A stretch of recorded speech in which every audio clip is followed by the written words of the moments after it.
Attention media, Stanford Cardinal defense is here. Michael Thomas and Derek Mason are on their way. They're at a breakfast this morning and they're on their way and expected soon. Thank you.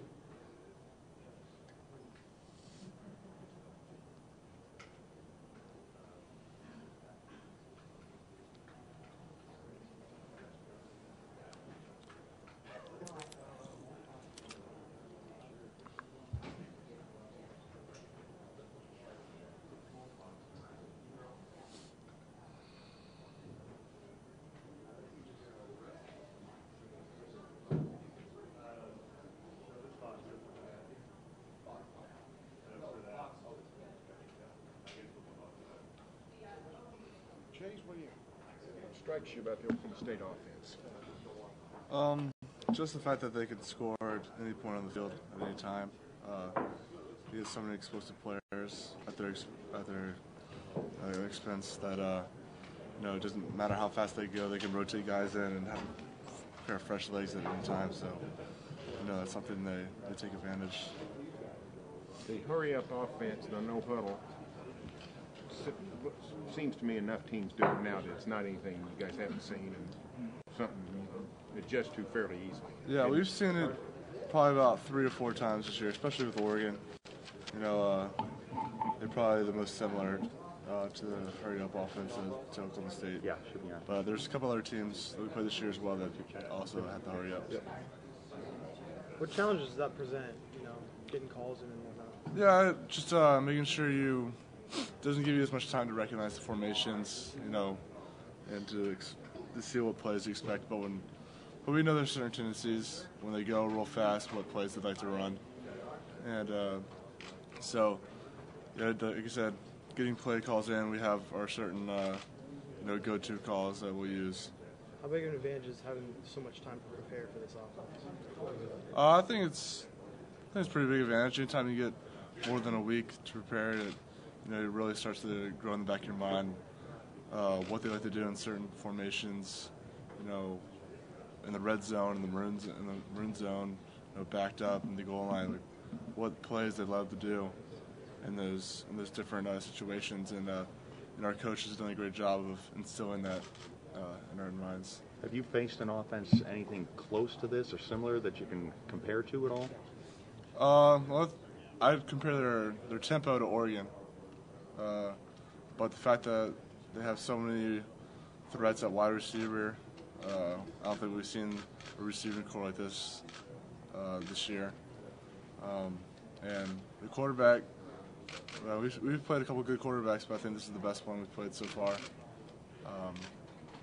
They got a big offensive line, so it's hard to say. I think this is the best team we've played this year by far. When you look at Whedon, what are some of the problems he presents for you? He makes all the throws. He's very accurate.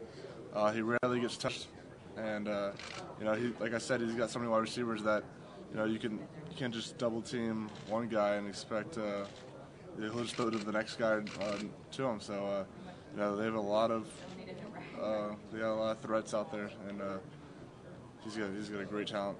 What do you try to take away first from running or run game? Shut down the run. That's what we've been doing all year. Beside the Oregon game, shut down the run game and then make him one-dimensional and get after him in the pass rush and get him off his mark and not make him too comfortable back there. What do you see from their running game? They're obviously a pass-first team, but they're coming off a great game where they ran for about 278 yards against Oklahoma. They got Jeremy Smith back there, Joseph Randall. What do you see from their backs? They got big backs. They're strong. They'll fight for that extra yardage. One guy's not gonna bring them down, so we're gonna have to get all 11 hats to the ball, and it's gonna be a big day for the front seven to step up and make it easier on that secondary. They kind of surprised Oklahoma. Everyone came in expecting them to pass, yet they came out and ran for more yardage than they actually passed. Is that something kind of in the back of your mind that maybe they do it 2 in a row because you're not expecting that? I don't think so. We're ready for the run, but we know that their majority is passing, and if they decide to run the ball more, that plays in our favor because we've done pretty well this year stopping the run. So much talk about Andrew Luck, your quarterback, their offense as a defender? Do you kind of feel like you guys getting overlooked? Maybe a chance you kind of steal the show? I think it's fine. We'll give him the spotlight. We like to be back in the corner, doing all the dirty work, and if we don't, it's like an offensive lineman, I guess. We don't get too much glory, but we don't care. We get the job done, and it's been working all season long. As a defensive guy, does it frustrate you at all that this game is being billed as a shootout and a bunch of expectations are a lot of points on both sides? Yeah, that kind of does. I like to say that our defense has definitely stepped over the last couple of years, especially when we lost NCO early in the season. And to say that it's going to be an offensive shootout kind of disrespects the defense on both teams, probably. But we definitely take pride in keeping the team 17 points or less. It's one of our goals each game. And for the most part, besides maybe 2 games this year, we've done that. And yeah. What is the biggest stressor in the Oklahoma State offense? I mean, when you prepare for them, what concerns you the most? Probably the fact that they got so many great wide receivers. I think it's going to rotate them in, and they don't get tired of going that hurry-up, fast-tempo offense. So we're going to have to do the same thing, and get on the field quick because we watched the Texas A&M game. They got a bunch of substitution penalties, and I don't think they faced a fast-tempo offense before them, and we have. So we're used to the tempo. We've seen it a bunch, and but we got to account for all those wide receivers that they have. Yeah, you talk about the tempo. That's one of the things I know offensively they look for is they pride themselves on getting defensive guys' hands on their hips and sideline to sideline and just basically wearing them out. Yeah, they're good at that. They've shown that works. They've shown how deadly they can be. Either they go real fast or they just go on the ball and take a little time, but it's always fast tempo. And what we've got our calls for that. I think we've been conditioned all season for this. We've played teams similar, the tempo, especially Oregon. Oregon probably went faster than them. So we got used to it, and we think we'll be ready for it. One thing that's pretty admirable when you watch your defense on tape is the sophistication of it. You just don't see that in a lot of college defenses. The different coverages. I mean, I counted just watching 2 or 3 games, 12 different coverages, and mix up a lot of blitz packages. Is this more sophisticated when you came into Stanford than you could imagine maybe playing on a defense? Yeah, when I first came in here, the defense was not nearly as complicated as it was now, but I think that this gives credit to our coaching staff and having faith in us as players to understand it, knowing what kind of players he has here at Stanford, to understand and go out there and execute every call that they put in for us. Probably already answered this, but what challenges did Brandon Weeds present to a defense? He's probably the most accurate quarterback and probably has the best arm of any of the quarterbacks we faced this year. And like I said earlier, he's got so many targets to throw to that makes him even more dangerous. And so, he really gets tackled, really gets touched. So we have to do a great job of moving him off his mark, disrupting that backfield, and making him feel uncomfortable back there so he can't make all those throws. With all the Stanford, or all the Oklahoma State schemes, you have to worry about a lot more than just a region, though, right? Yeah, like I said, they have this 2 great running backs. Mm-hmm. They got a big, strong offensive line, and you can't say enough about the receivers that they have. So yeah, it's clearly not just Whedon. We have to play our best game this season on all fronts. One of the things the Oklahoma State defensive coaches and players have said, it's very hard for their scout team to replicate Stanford's offense. And just, first of all, they have that many tight ends hanging around, so that makes it hard to begin with. Plus, your 3rd or 4th quarterback is not going to look a lot like, and a guy like Andrew Luck. How hard has it been for you guys to get a scout team that replicates what Oklahoma State does? Yeah, we don't have too many Justin Blackmans hanging around, or like you said, Andrew Luck or Brandon Whedon. We don't have, if Andrew Luck could play on our scout team, it would be a lot nicer, yeah. But that's not happening.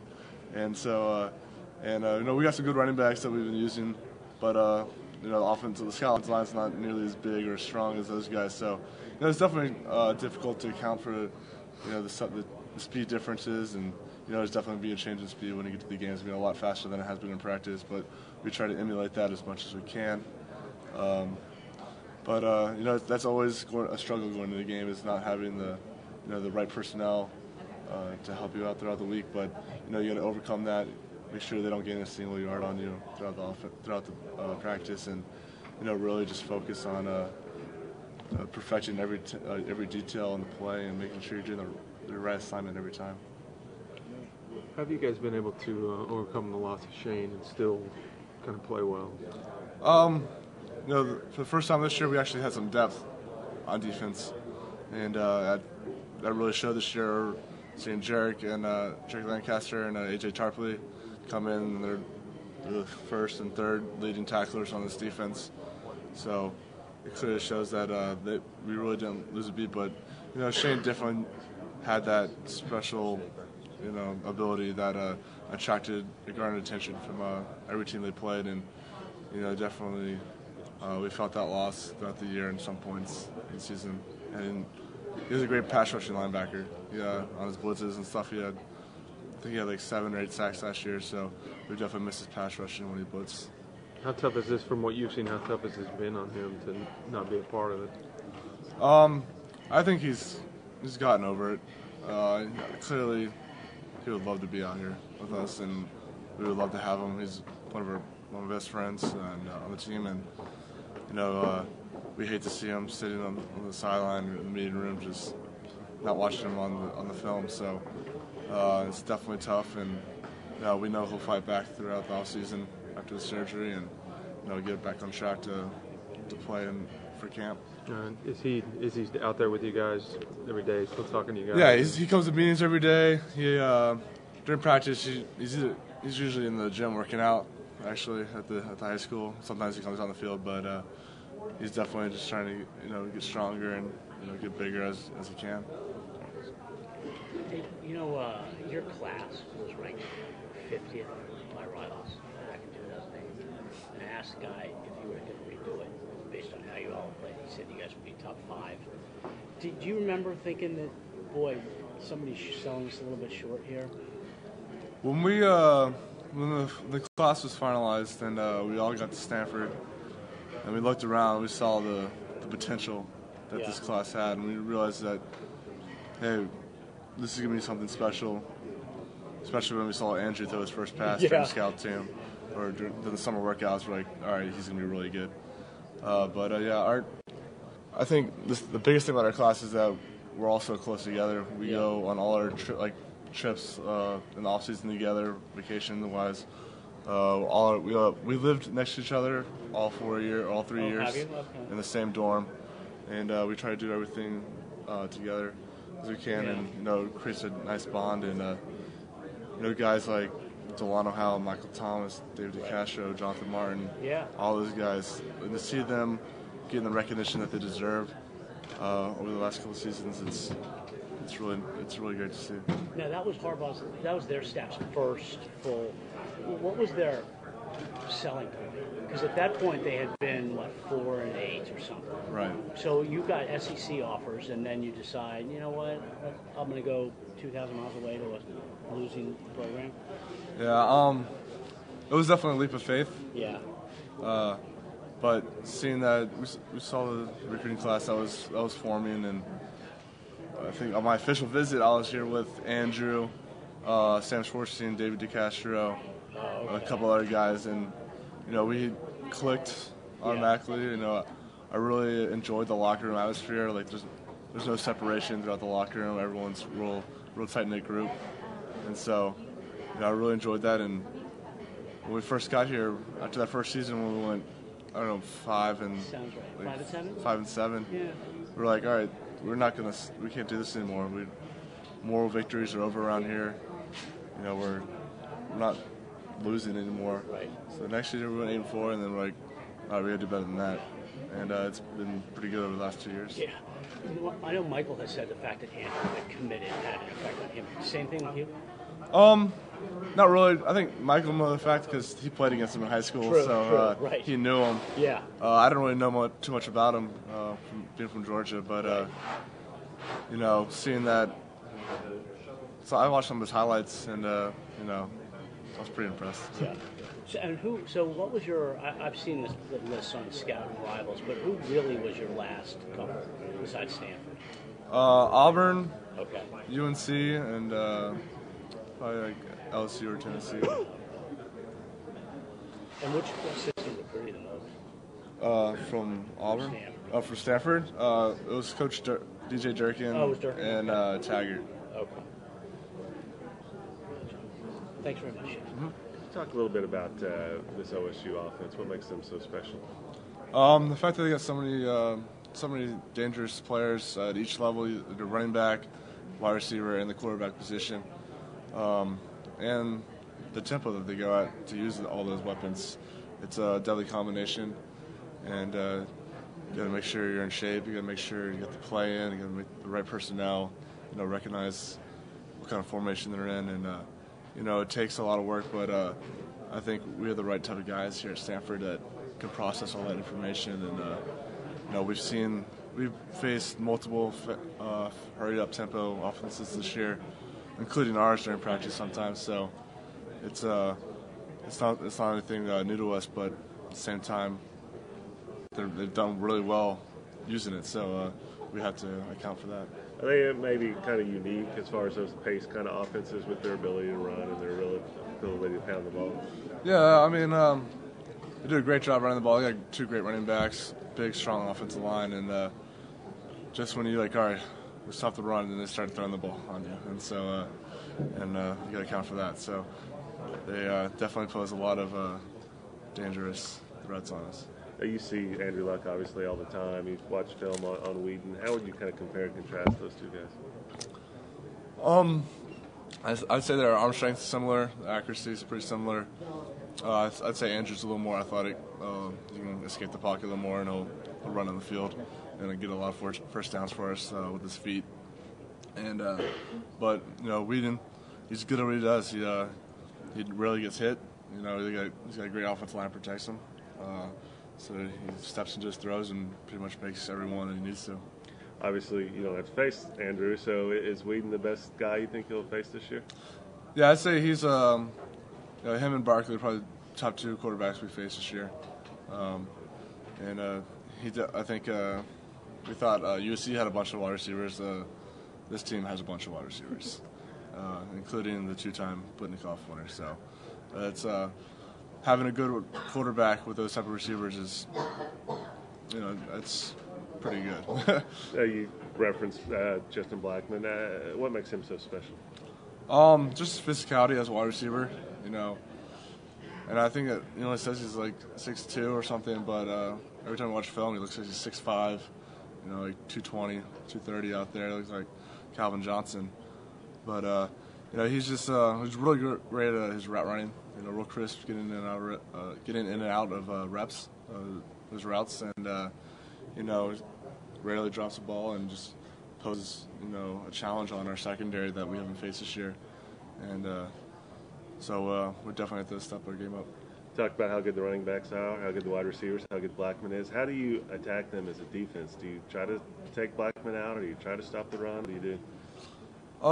You definitely got to shut down the run first. You know, try to make it one-dimensional, and I know they like to pass more than they run.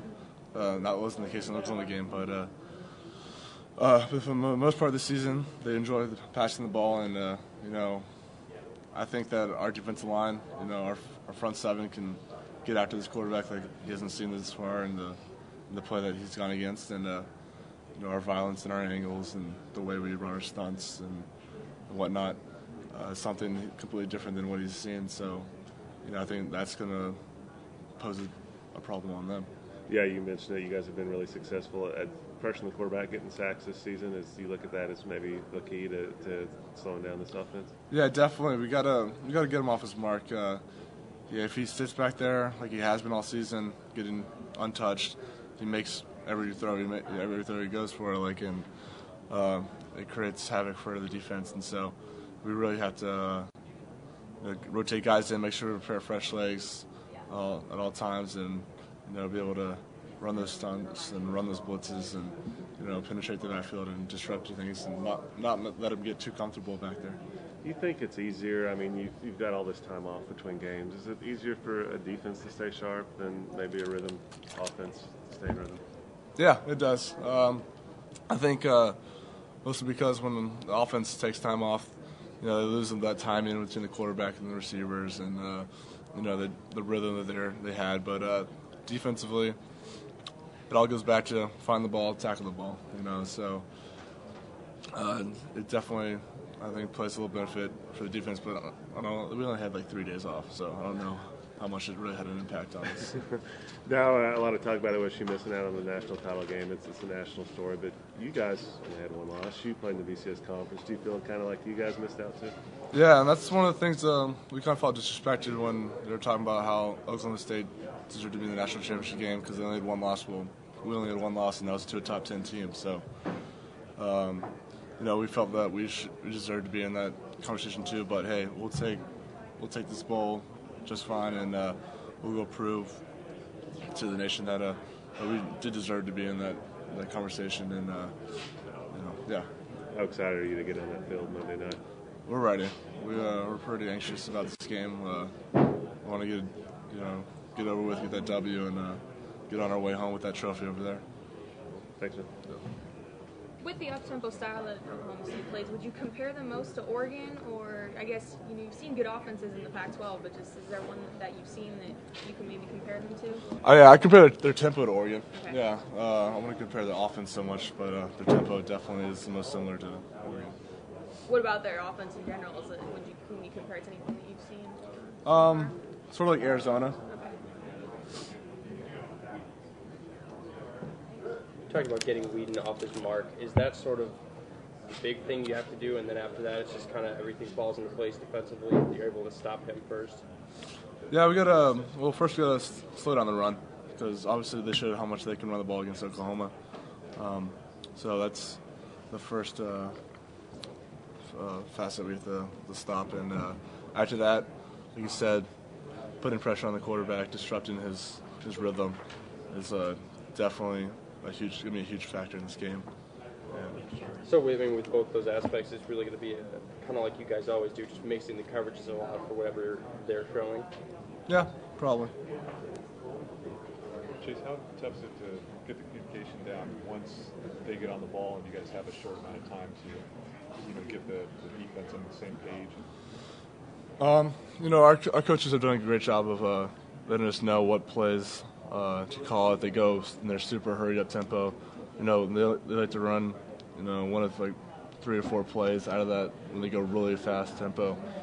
And so we got some set calls that we just call out. The defense calls out themselves when they see them go that fast tempo. And then as soon as they slow down a little bit, we'll try to get some new legs in there, and so get some fresh legs in. And I think you were asked this earlier, but the fact that people are expecting you guys to give up a lot of points, that's something that you don't feel is proper.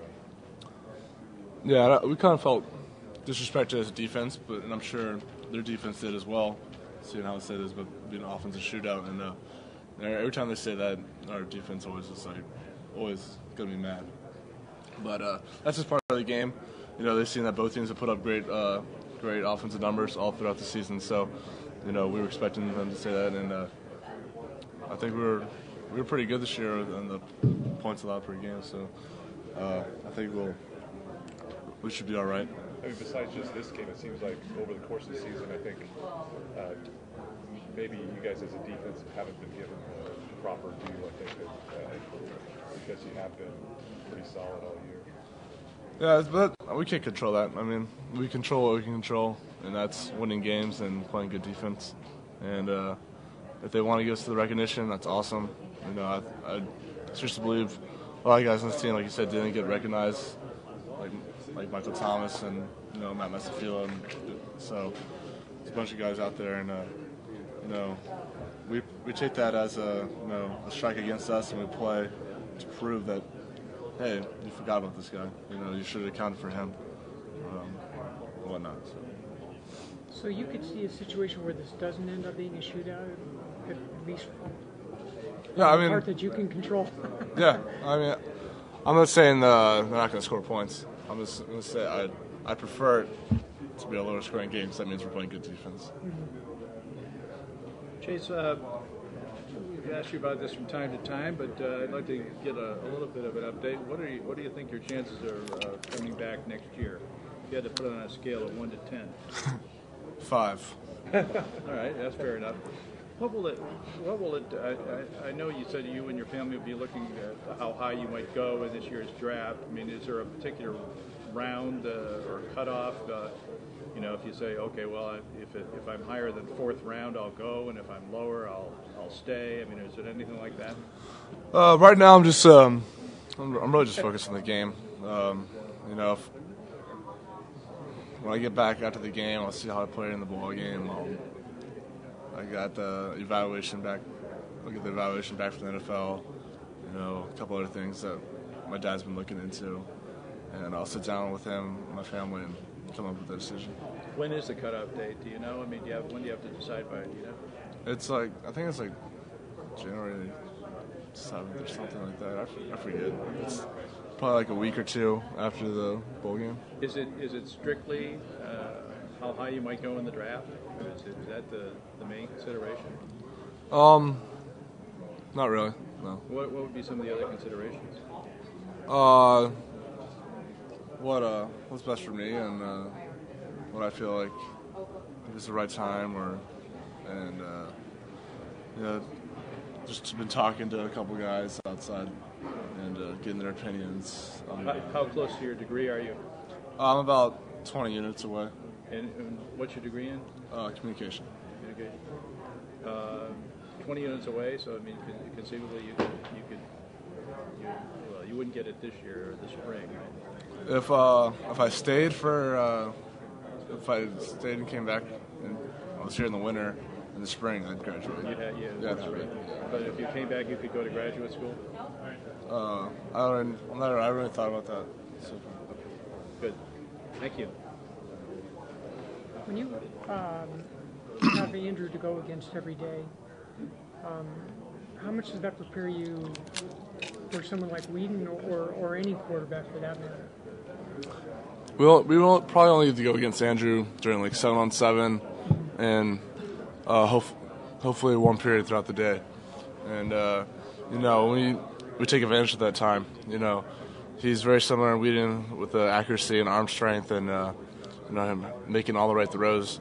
And so we need that type of quarterback play and getting used to it and you know, seeing how top quarterback plays, and we're lucky to have him there.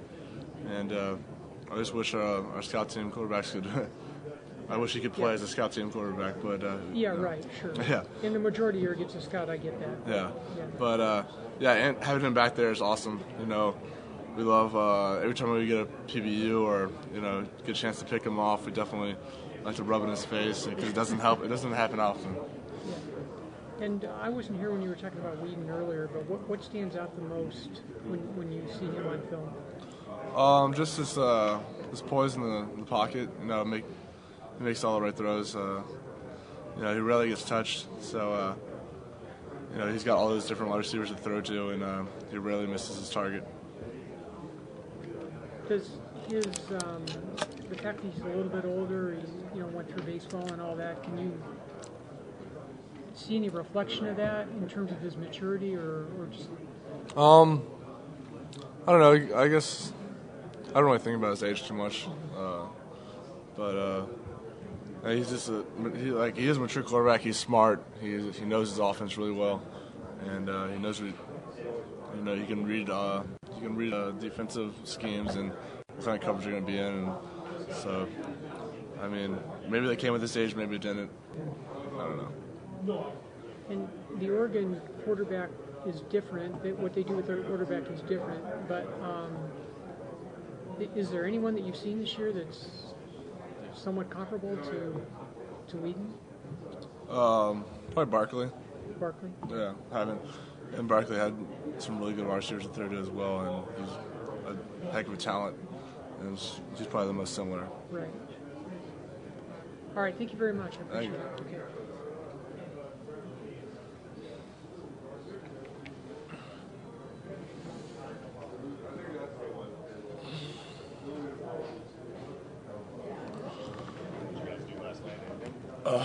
We went to the basketball game, the Suns game. It was alright. And then got back and we just hung out. We were all pretty tired yesterday, so it's kind of yeah, we practiced.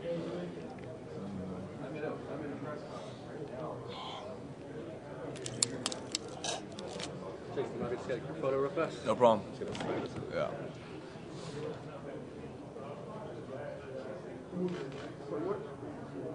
Thank you. Good luck. Thank you.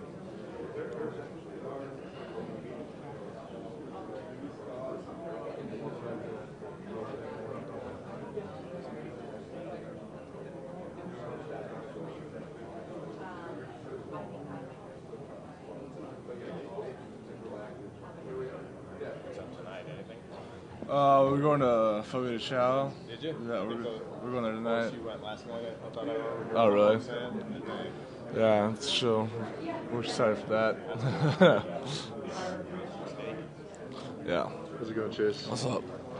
So, getting to the quarterback, Brandon Weeden, with that O-line, what's the key for you personally?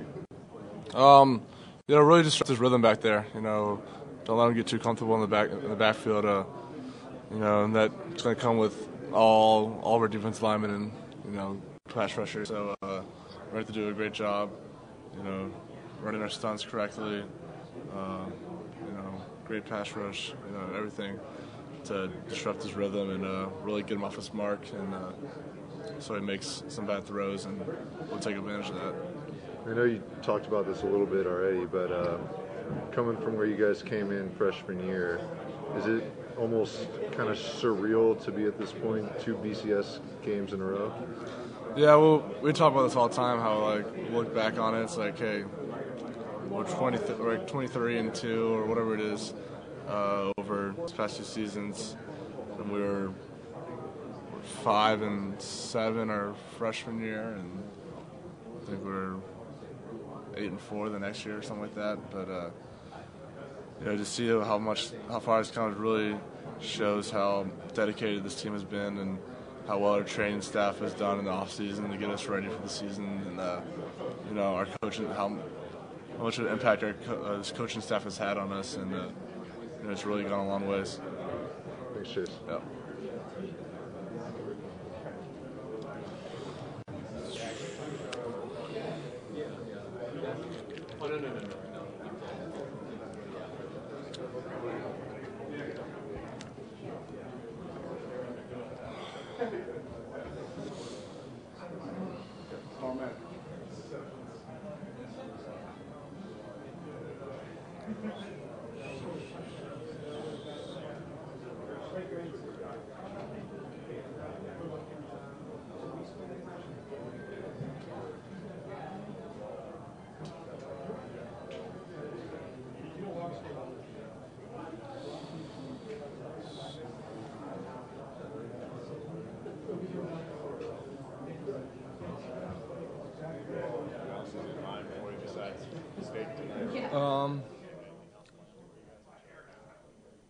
Not that I know of. I don't look too much at the schedule too much, but yeah, I don't really know. Yeah.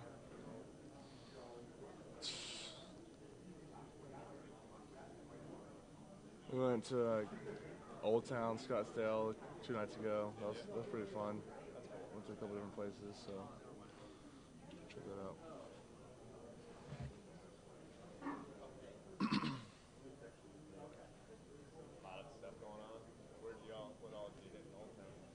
Just a couple of the local places.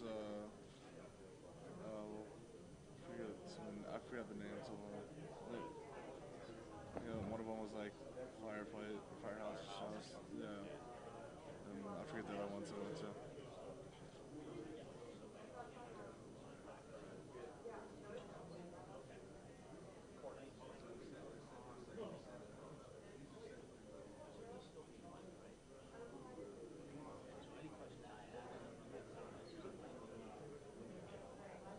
fucked out?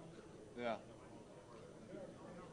It's not easy to do, especially 8:30 in the morning. Yeah, exactly. I gotta stimulate my mind. You handled everything well. I was listening to most of it. Good job. Thank you.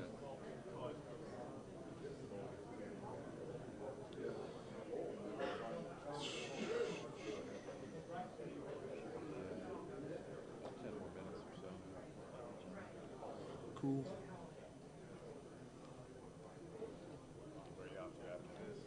We got meetings, we'll break, and then we'll head over to practice. Pinnacle High School? Yeah. Yeah, it's nice. Enjoy it.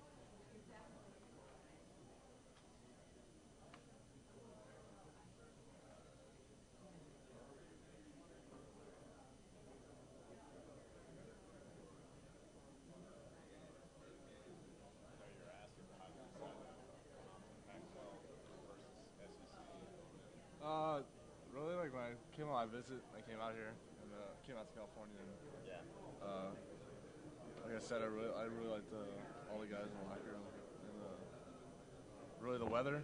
The weather had a big part of that. The no humidity, that was nice. Yeah. And Stanford's always good at education, and the campus is pretty cool too. So I'm pretty sure I made the right choice. Where were you originally? Georgia. Oh, Georgia.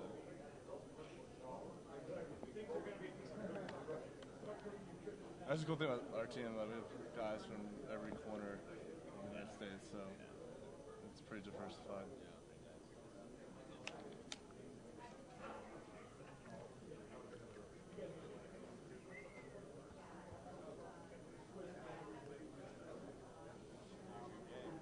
Yeah, it's been fun.